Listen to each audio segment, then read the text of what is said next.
ಆಗುತ್ತೆ. ಬೇಗ ಅಕೌಂಟ್ ನ ಫಾಲೋ ಮಾಡಿ. ಕನ್ನಡಿಗರು ಫಾಲೋ ಮಾಡ್ತಿರೋ ಅಂತ ಗೊತ್ತು, ನೋಡಿದವರೆಲ್ಲ ಒಂದೊಂದೇ ಫಾಲೋ ಕೊಟ್ಬಿಡಿ ಸಾಕು. ದೇವರು ನಮಸ್ಕಾರ, ಎಲ್ಲ ಹೆಂಗಿದ್ದೀರಾ? ನಾನಂತೂ ಸಕ್ಕತ್ತಾಗಿದ್ದೀನಿ, ನೀವು ಎಲ್ಲರೂ ಚೆನ್ನಾಗಿದ್ದೀರಾ ಅಂತ ಅನ್ಕೊಂಡು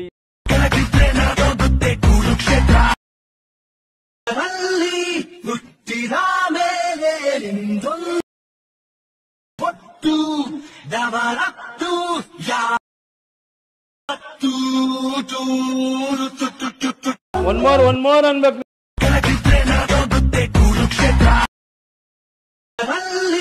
ಹುಟ್ಟಿದ ಮೇಲೆ